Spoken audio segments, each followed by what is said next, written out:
একখানা গান গানা শুনি শুনি।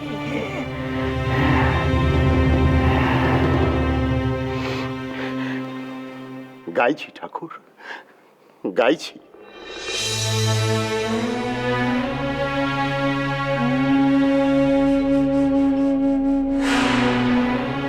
ও গিরিশ, গিরিশ, এ মাত্র দেড়খানা লুচি খেয়েছে, আরো কখানা খেতে দে না রে। হ্যাঁ দে না। একখানাও আমি আপনাকে খেতে দেবো না।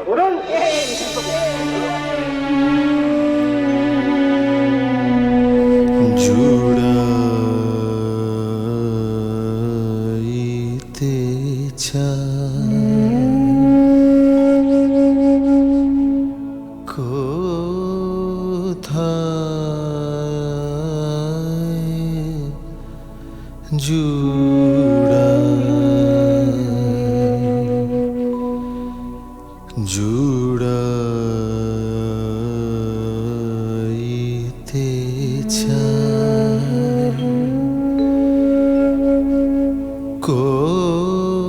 কোথায় জুড়াইতে কোথা হতে আসি, কোথা ভেসে যাই,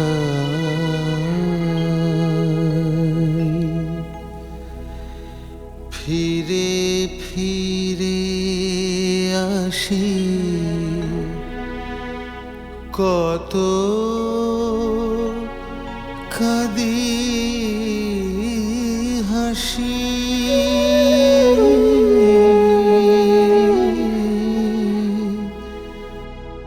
কোথা যাই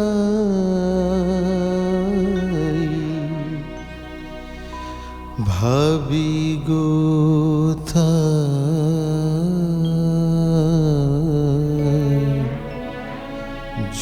জুড়াইতে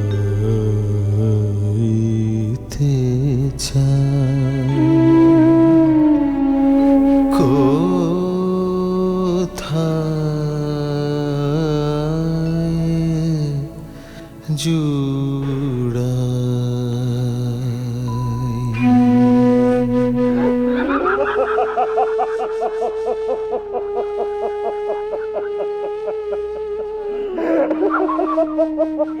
গিরিশ, কাঁদছিস?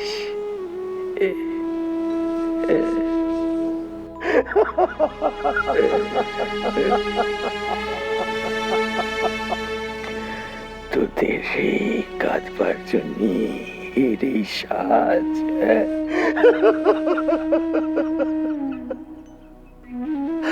আমাদের কাঁদিয়ে কি আনন্দ পান ঠাকুর, কি আনন্দ পান আপনি। ওরে গিরিশ, তোদের এই চোখের জল যে ভক্তি পিডিমের তেল রে, ভক্তি পিডিমের তেল।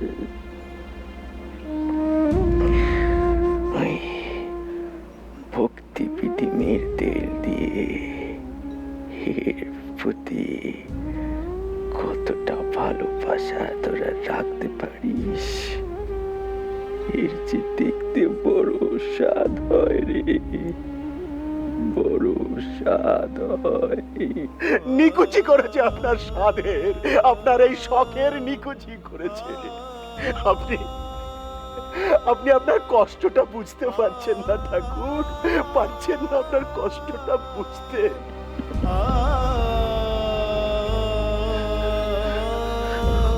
ওই দেখ, দেখ নরেন, দেখ দেখ, আমি বলেছিলাম না সব ঢং ঢং। ওরে আর কিছু নয়, সব ঠাকুরের ঢং। দেখ, গা জ্বালা করবার মতন কোনো কিছু গলাতে নেই, কোনো কিচ্ছু গলাতে নেই। সমস্ত সমস্ত বিষ ছড়িয়ে পড়েছে সর্বাঙ্গে, কিন্তু তবু মায়ের কাছে একবার উনি বলবেন না যে আমাকে সারিয়ে দাও? ও ঠাকুর, বলুন না ঠাকুর, একবার মুখ ফুটে বলুন না একবার। কি বলবে রা এ? আমার কিছু হয়নি। আমার আমার আমার সব কষ্ট সারিয়ে দাও, আমার সব কষ্ট সারিয়ে দাও। বলুন না ঠাকুর, একবার বলুন না। হলো রে, দেখ না গিরিশে কি বলে, দেখ। বেশ তো, একবার মুখ ফুটে বলেই দেখুন না। সারা চড়ে চড়ে বাঁচত তো ভাই। এই শরীর থাকলে রোগ ব্যাধি থাকবে নি। এতে আবার যাওয়া যাবে কি আছে? হ্যাঁ, যাওয়া যাবে কি আছে? শুনলি নরেন, শুনলি ঠাকুরের কথা শুনলি? উনি ওনার গো নিয়ে থাকবেন সব সময়, কোন সময় গো ছাড়বেন না। কল্পতরু হয়ে সবাইকে চৈতন্য বিলাবেন, কৃপা বিলোবেন। মাঝে মাঝে আবার কি মনে হয় জানিস, থাকুন থাকুন, উনি ওনার গো নিয়ে থাকুন। আমি আর আসবো না, আমি আর আসবো না। তবু আসিস কেন? ভক্তি প্রীতিমের তেল দিয়ে হেরে পুজো করিস কেন? আপনাকে পুজো করা কঠিন নয় ঠাকুর, কঠিন আপনাকে ভুলে থাকা। ঠাকুরকে ভালো করতে পারেন। ঠাকুরের ইষ্টমন্ত্র রামনাম আর ঠাকুরের দেয়া গেরুয়া নরেন্দ্রনাথের মনে খুব প্রভাব ফেলতে লাগল। সে সময় নেই অসময় নেই, গোপনে জপতে লাগল রাম নাম।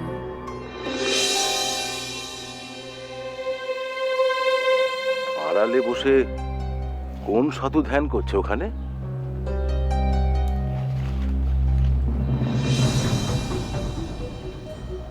এ কি, এ তো নরেন। নরেন গেরুয়া বসন ধারণ করেছে। আমি যা ভয় পেয়েছিলাম শেষ পর্যন্ত তাই ঘটল। নরেন গেরুয়া বসন ধারণ করলো।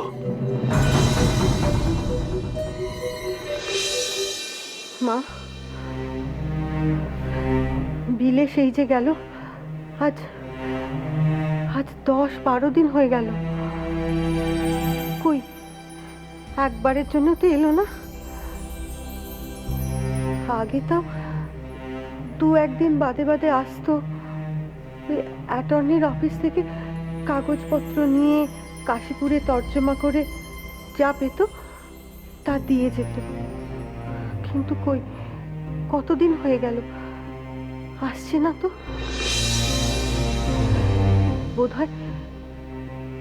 বোধহয় কাজ নেই।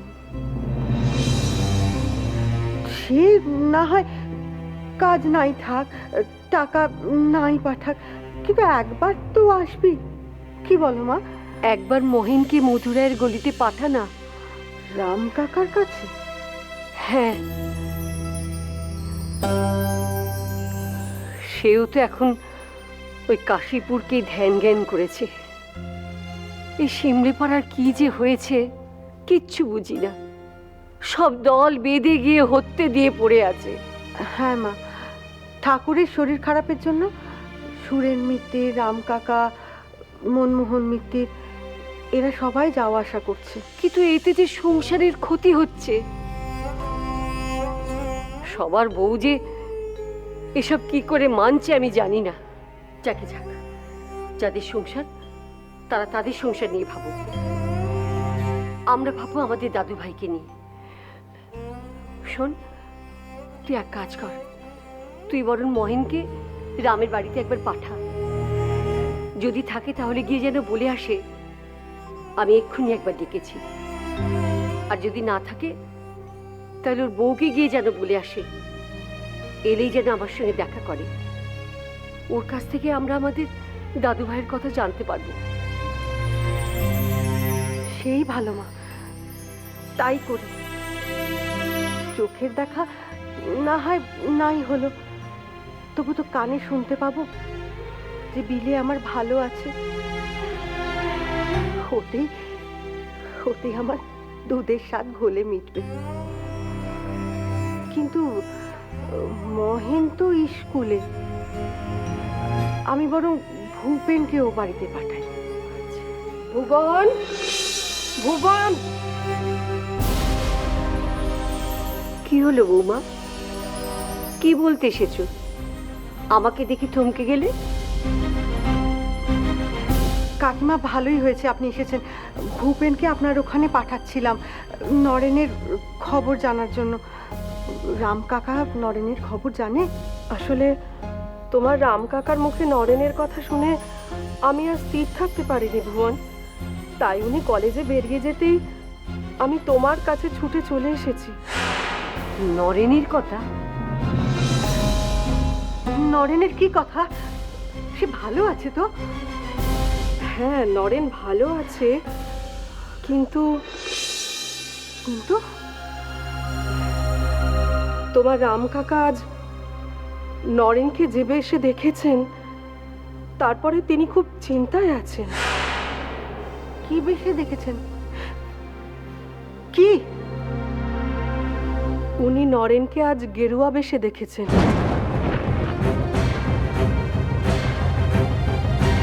নরেনকে ওই বেশে তোমার কাকা সহ্য করতে পারেননি। তুমি একটা কিছু করো ভুবন।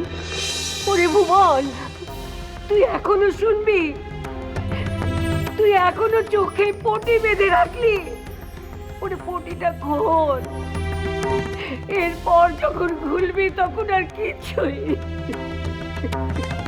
আমি যাবো, আমি এক্ষুনি কাশীপুর যাবো, এক্ষুনি।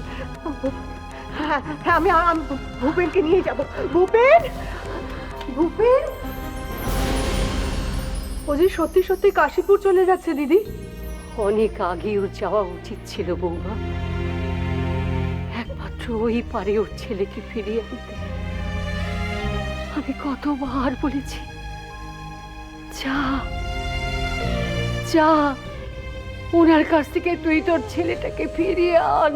সত্যি সত্যি ভুবন কি পারবে নরেনকে ফেরাতে? নরেনকে যে ফিরতেই হবে বৌমা, নরেনকে যে ফিরতেই হবে।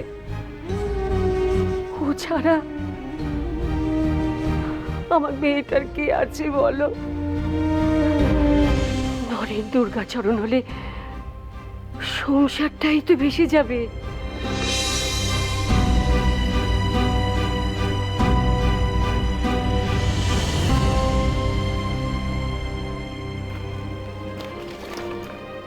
নরেনের মা না? হ্যাঁ তাই তো, তিনিই তো।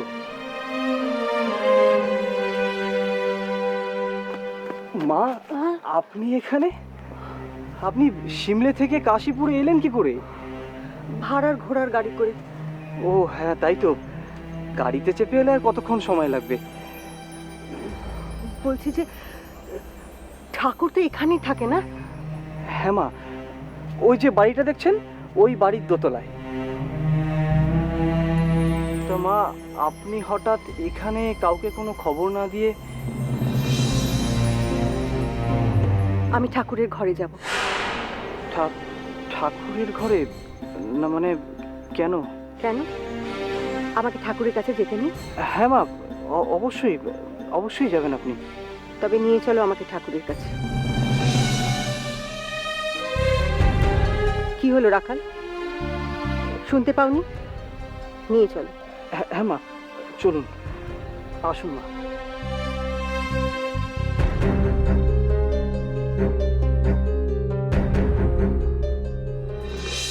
কি বলছিস রে মা? নরেনের মাই চেন? তুই কি আগে থেকেই তেনারে চিনতিস? দেখেছিস তেনারে? না তো, আমি যখন তেনারে আগে দেখিনি তখন তুই তেনারে দেখবি কেমনি? আচ্ছা, তুই জানলি বা কেমনি যে তিনি নরেনের মা? ওই পুকুর ঘাট দিয়ে যখন আসছিলুম তখন দেখলুম যে রাখাল একজনকে নিয়ে বাড়িতে ঢুকছে, সঙ্গে একজন ছোট ছেলেও ছিল। বুঝেছি, সঙ্গে একখান ছোট ছেলে দেখেই ভাবলি যে তিনি নরেনের মা হবেন, তাই তো? আচ্ছা, কোনো মেয়ে ভক্ত তো হতে পারে। ঠাকুরের কথা শুনে হয়তো ঠাকুরে দেখতে এসেছেন। রাখালে চেনা জানা কেউ? আমিও পেত মেয়েটাই ভেবেছিলাম, তারপর তারপরে যখন রাখাল ওদেরকে নিয়ে বাড়িতে ঢুকলো, দেখলুম যে লাটু একেবারে হন্তদন্ত হয়ে নরেনরে খুঁজছে আর বলছে নরেনের মা এসেছে আর নরেনের ভাই এসেছে। আর লাটু তো তেনাদের চেনে। হ্যাঁ তাই তো, লিটু তো তেনাদের চেনে, একই পাড়াতে তখন থাকতো। তারপরে রামদত্ত বাবু, তেনার কোন সম্পর্কের বড় দাদার মেয়ে নাকি ওই নরেনের মা। লিটু ওদের চেনে, কিন্তু ঠাকুরের কাছে ওরা এলো কেন বন্দিকিনি? হয়তো ওই নরেনের কাছেই এসেছেন। নরেন কদিন হলো বাড়ি যায়নি, তাই হয়তো খবর নিতে এসেছে।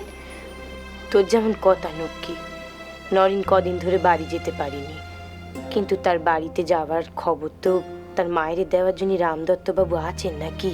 ও হ্যাঁ, তাই তো। তাহলে কেন এসেছে? হয়তো মামলা মোকদ্দমার কোনো ব্যাপার হয়েছে জানিস। নরেনের বাপের বাড়িটা নিয়ে শরীরদের সঙ্গে মামলা চলছে। ওরা তো এখন দিদিমার বাড়িতে রয়েছে। নরেনের ওই বাড়িটা সত্যি ওদের নিজের না? আমি তো অত শত জানিনি রে মা, এটুকুন জানি যে নরেন্দ্র ওই বাড়িটা নরেনের বাপের বাবার বাড়ি। কিন্তু নরেনের বাপের কাকা সে বাড়ি নিজের বাড়ি বলে আদালতে মামলা ঠুকেছে। হয়তো এই মামলার তারিখটা ঠিক হয়েছে, সামনে পড়েছে, তাই তিনি তেনার ব্যাটার কাছে খবর দিতে এসেছেন। মামলার তারিখ বলতে ব্যাটার কাছে নিজে এসেছেন? তাছাড়া আর কিসের জন্য এখানে আসবেন তিনি? নিশ্চয়ই মামলা মোকদ্দমার ব্যাপারে এসেছেন। আমি নরেনের মা, আর এ আমার ছোট ছেলে, নরেনের ছোট ভাই।